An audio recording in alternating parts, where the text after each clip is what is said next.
You could say I traded in chaos for candy when I met Ben. My days used to be filled with managing disasters and cleaning up corporate messes, but then love swept in, and before I knew it, I was knee-deep in sugar and spice, and everything nice at Sugar Haven, Ben's family candy store. It wasn't long before I took over the store's finances, and we started to see some real success. "Good morning, love." Ben greeted me one Monday as I stepped into the sweet aroma of our shop. His smile was infectious, and despite the tension that was brewing, it was a reminder of why I was here. "Morning," I replied, flipping through the mail, bills mostly, which I had learned to manage like a pro. "Sales are up this month. That new chocolate line is a hit," I said, trying to keep things positive. Ben just shrugged, a bit too casually. "Yeah, well, that's all you, isn't it? Mom still thinks I'm the candy king." He chuckled, but I could tell the words weighed on him more than he let on. Speaking of the devil, Linda waltzed in, all smiles and no sense of personal space. "Benjamin, my boy, you've outdone yourself. The store looks fabulous," she beamed, patting her son on the back. Her gaze then slid over to me, and her lips pursed just slightly. "Anna, still playing shopkeeper, I see." I let out a soft sigh. "Good morning, Linda, and yes, playing shopkeeper is keeping us in the black," I responded, keeping my tone even. It was too early for a spat, and the last thing I wanted was to give her the satisfaction of seeing me ruffled. She tisked, waving a hand in dismissal. "Numbers, numbers. You should leave that to the accountants and help my son with the real business." Her eyes glinted with that all-too-familiar mix of disdain and condescension. Before I could answer, Ben stepped in. "Mom, Anna's doing more than fine. We're doing great because she's got a head for business." He slipped an arm around my waist, a silent show of solidarity. Linda sniffed, clearly not convinced. "Well, as long as my boy is happy, I suppose that's what matters." And with that, she flounced off to the other side of the store, presumably to find some other way to remind us of her presence. Ben squeezed my side apologetically. "Don't let her get to you," he murmured. I shook my head, forcing a smile. "I'm not. Let's just focus on the shop, okay?" And focus we did. With each day, Sugar Haven became more than just a candy store. It was our little piece of paradise. At least that's what I thought until everything began to crumble. I started noticing the changes when the deliveries got more frequent, and they weren't full of sugar or spice, but things that had price tags that made my stomach drop. "Another package, Ben?" I asked one evening as I locked up the register. I held up a sleek gadget still in its shiny packaging. It looked expensive. "Oh, that's the new phone I ordered," Ben said with a grin as he cut open the box like a kid on Christmas. "Top of the line." I raised an eyebrow. "Don't we have other things to invest in? The mixer in the back has been making that funny noise." Ben dismissed me with a wave of his hand, his attention fixed on peeling the protective film off his new toy. "It's fine, Anna. We've got to treat ourselves too, you know?" A part of me wanted to argue, to remind him of the thin line we were walking financially, but I bit my tongue. It wasn't just the phone, either. Linda had taken to showing off new outfits every other week, parading through Sugar Haven like it was her personal runway. "Anna, look at this dress, isn't it just darling?" Linda twirled in a floral number that had to cost more than we made in a day. "It's nice," I said, keeping my voice neutral. "But aren't we supposed to be saving up to fix the sign out front?" Linda scoffed, patting her son's cheek. "Nonsense! The store is doing wonderfully. Benjamin, tell her." Ben, who had been half listening, nodded along. "Yeah, we're doing great, Anna.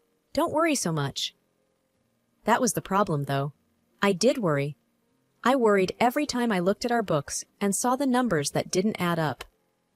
Doing great wasn't the term I would use when every profit we made was being swallowed by personal purchases. "Look, I'm just saying we should be careful." I tried again later that week as we sat down to look at our finances. "Maybe we can set a budget for personal expenses?" Ben looked at me like I'd suggested we sell the store and become circus performers. "A budget? Come on, Anna, we're not that bad, and it's not like you to be stingy."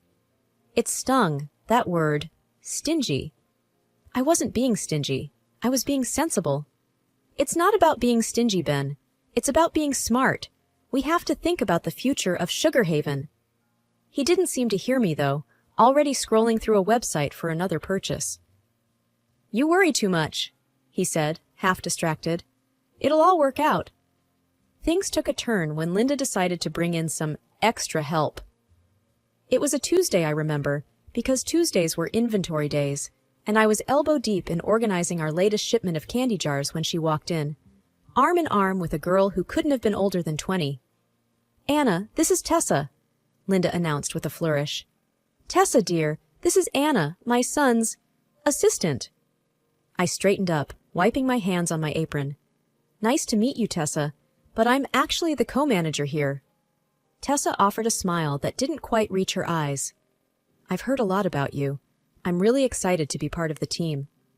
I glanced at Linda, whose smug look was enough to tell me she hadn't consulted Ben about this new development. What exactly will Tessa be assisting with? I asked, trying to keep my tone friendly. Oh, she's going to be helping out with the business side of things. You can only do so much, after all, Linda said, with a dismissive glance at my inventory list. I nodded, still a bit confused. All right, well, we have a system here, so I'll have to bring her up to speed. It didn't take long for me to see that Tessa's version of helping out was more about hovering and less about doing actual work. And when I saw the salary Ben's mother had set for her, I nearly choked. Ben, can we talk? I cornered him later that day in the office. Sure, what's up? He asked, not looking up from his computer. It's about Tessa. Her salary is... It's more than what we can afford for the role she's in. Ben finally looked up, his brow furrowing. Mom said it was fine. She thinks Tessa's going to bring a lot to the table. I sighed, feeling like I was talking to a wall. But we agreed to discuss new hires together, especially when it comes to how much we're paying them. He shrugged, that annoyingly dismissive gesture becoming more frequent. What's done is done. Mom has a good feeling about her. I had to bite back a retort. Good feelings didn't balance books. I left the office feeling like I was the only one seeing the red flags, while Ben and his mother were content to parade around with blindfolds. I've always been the kind to check twice, maybe 3 times, especially when it comes to numbers. So, when I stumbled upon an envelope stuffed in the back of a filing cabinet while hunting for a misplaced invoice, my first thought was that it was just another forgotten bill. But as I flipped through the papers, my heart started to race, not from excitement, but from cold, hard dread. It was a loan document, with Sugar Haven listed as collateral, and the amount was far more than what would ever be considered reasonable for our modest shop. Ben, I said, walking into his cluttered office, papers in hand. What is this? He glanced up, and I saw his eyes flicker, the first sign of guilt I'd seen in him in months. Oh, that. It's nothing. Just a small loan I took out to cover, store improvements. Store improvements? I echoed, incredulous. This amount could renovate the store 5 times over. What did you really use it for? There was a pause, long enough for the truth to wedge itself between us. Okay, look, he started, and I could tell he was choosing his words carefully. I might have used some of it for the house, the one I've been working on, for us. For us? I repeated, my voice sharp with disbelief. Or for your gadgets and whatever else you've been blowing money on. He stood up then, his chair scraping back with a sound that felt like a gavel on my patience. It's not like that, Anna. You don't understand. This is all going to pay off in the end. I shook my head. No, Ben. Taking out a loan against the store without telling me, that's what I don't understand. How could you be so reckless? Before he could answer, Linda bustled in, her nose wrinkling as she saw the papers in my hand. What's all this about? She demanded. Ben tried to explain, but I cut him off, thrusting the loan papers at her. Did you know about this? She barely glanced at the documents before waving them off. Of course I did.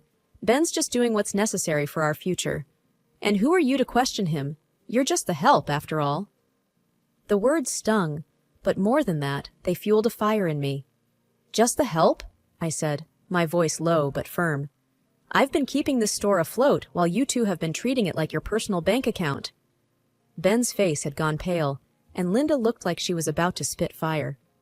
You ungrateful little... No, I interrupted, my calm surprising even myself.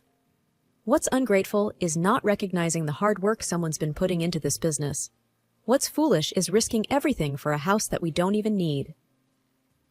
I waited for them to say something, to defend themselves, but all they did was stare at me, caught in the act. I left the room then, the documents clutched in my hand like a verdict yet to be delivered. The kitchen table was never really meant for business meetings, but that day, it was surrounded by the most solemn faces, as if we were about to discuss matters of state instead of the confectionery. Ben cleared his throat, his eyes not quite meeting mine. We need to talk about the store's future. I sat down, folding my hands on the table. We already did that when I found the loan documents. Linda huffed from across the table, her arms crossed. We need to be realistic, Anna. The store isn't pulling in enough to cover the debts. We have to find money somewhere. There it was, the we that really meant me. I kept my voice steady. What do you suggest? Her eyes gleamed with a kind of cold calculation. You have that inheritance from your parents. It could cover the debts and get the store back on its feet. I felt like I was listening to a stranger, not the woman whose son I had married. You want me to use my parents' money? The money they left for me, for my future? Ben finally spoke up. It's not like you're doing anything else with it. That money was meant for me, for my security, I said, the disbelief clear in my voice. And what about our security? Linda shot back. You're part of this family now, aren't you? I looked between them, my heart sinking. I am, but it seems you only remember that when you need something from me. Ben shifted uncomfortably. It's not like that, but we're drowning here, Anna. So, you expect me to just hand over my future? Just like that? I asked. Linda leaned forward. If you care about this family, yes. I thought of the long hours, the sleepless nights, the sacrifices I had made for the store. If I do this, if I invest my inheritance, I want a third of the store. I want to be an official co-owner. The room fell silent. Then Linda laughed, a harsh sound that bounced off the walls. You? A co-owner? Don't be ridiculous. You're not business material. I stood up, my chair scraping loudly against the floor. Then you find another way to cover your debts, because my inheritance is not your emergency fund. Ben's face was unreadable, but Linda's was red with anger. You'd let this family business go under? I've tried to save it, I said, my voice quiet but firm. But I won't set myself on fire to keep you warm. I wasn't one for late-night visits to the shop, but something in my gut told me to go to Sugar Haven that evening. The place was dark, which was expected, but the faint glow of a light from the back office wasn't. I pushed the door open, the familiar tinkle of the bell sounding almost ominous in the silence. The sweet scent of confectionery that usually comforted me now felt heavy, loaded with the scent of betrayal as I walked towards the back. The murmurs from the office grew clearer as I approached, and then I saw them through the partly open door. Ben, with his arms around the new assistant, Tessa, who giggled at something he whispered in her ear. I pushed the door open fully, and they sprang apart, their expressions turning from shock to guilt within seconds. Anna, Ben stammered, straightening his shirt. What are you? It's not what it looks like. I crossed my arms, feeling a cold calm settle over me. Really? Because it looks like I just caught my husband with his arms around another woman. Tessa was smoothing her hair back, looking anywhere but at me. We were just going over inventory. At midnight? With the inventory in your arms? I said, my tone dry. Ben's eyes were pleading now. Anna, please, you're blowing this out of proportion. I laughed, short and humorless. Am I? Because from where I'm standing, it looks pretty clear to me. He took a step towards me, and I held up a hand. Save it, Ben. I don't know what's worse, the cheating or the pathetic lies. Tessa finally spoke up, her voice small. I'm sorry, Anna. I didn't mean for any of this to happen. I looked at her, really looked at her, young, naive, and caught in the web of a man who couldn't take responsibility for his actions. You should be. And you should also be looking for another job. Ben's protest was immediate. You can't fire her for this. I turned to him, my resolve steeling. I can and I will, and I'll be looking for a good lawyer in the morning. His face paled. Anna, please, let's talk about this. There's nothing to talk about, I said, cutting him off. You've made your choices. Now you get to live with them. I didn't wait for his response. I walked out of there with my head held high, the sound of Ben calling after me fading into the background. The morning after I caught Ben was bright, a stark contrast to the mood in our home. I'd spent the night at my own place, the one I kept as a rental property. As I sat at the kitchen table, my phone buzzed with a message from Ben. I considered not even reading it, but curiosity got the better of me. It was a photo of a bank letter addressed to Ben, the words, "Final notice," and "immediate repayment required," standing out. Beneath it, he'd typed a message. We need to talk. This is serious.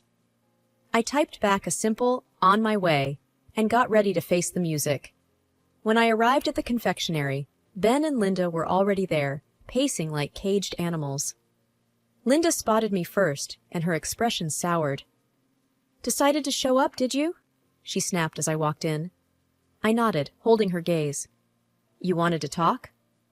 Ben held out the letter to me. The bank's coming down hard. We could lose everything. I scanned the letter, the numbers not surprising me, but still making my stomach turn. So, what's your plan? Linda's plan was apparently to glare daggers at me. We wouldn't be in this mess if you just helped us when we asked. Ignoring her, I addressed Ben. What are you going to do? He ran a hand through his hair, looking defeated. I thought you could pay it off, with your inheritance. My laugh was bitter. And I told you, I'm not doing that without a stake in the business. Linda stepped forward. You're being unreasonable, Anna. This is a family business. I met her challenge with a calm I didn't feel. And where was this family when your son was spending money we don't have and hiring his friends for fun? Ben started to say something, but stopped, his eyes dropping to the floor. You don't get to play the family card only when it suits you, I continued. We'll figure something else out then, Ben muttered. You'll have to, I agreed. Then Linda did something unexpected. She smiled, but it wasn't pleasant. Fine, but if you're not going to help, then you're out. We'll manage without you. You're fired. I stared at her, letting the silence stretch out before I matched her smile with my own. Okay. Their surprise was almost comical. Just like that? Ben asked, his voice incredulous. Just like that, I confirmed.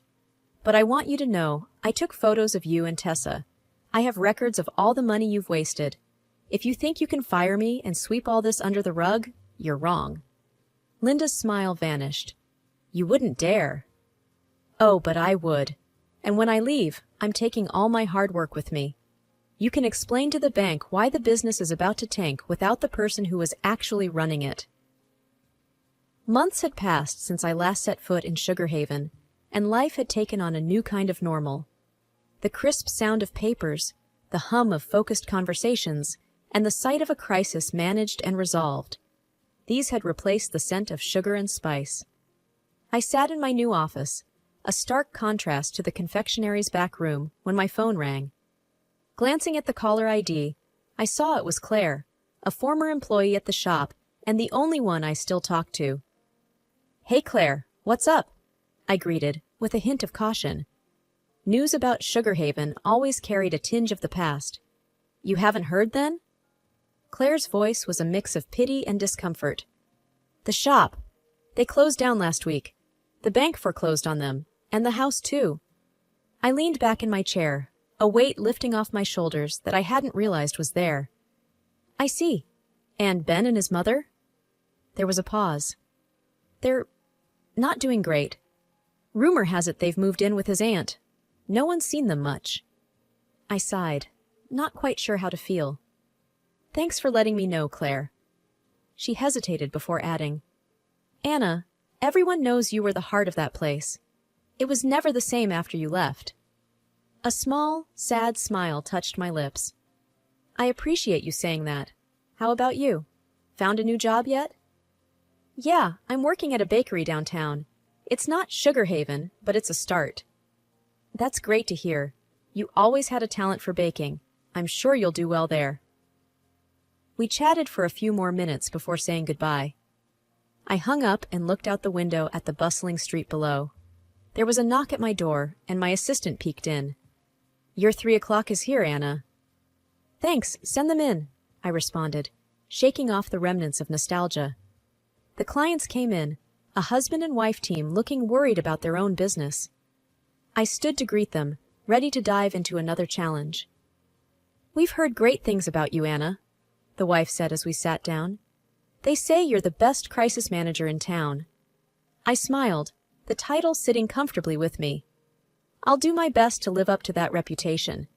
Now, tell me about your business, and let's see how we can turn things around. As they spoke, I listened, already forming strategies in my mind. This was my world now, where every problem had a solution and every crisis was an opportunity. Sugar Haven and its bitter memories were behind me, and ahead was a path that I had forged for myself, a path of resilience, redemption, and rebirth. The meeting stretched on, the client's initial anxiety giving way to hopeful smiles as we discussed possibilities. They left with a renewed sense of purpose, and I turned back to my desk, my heart lighter than it had been in a long time. In the end, I realized that sometimes the sweetest outcomes come after the most bitter trials, and the future was mine to create, one careful step at a time.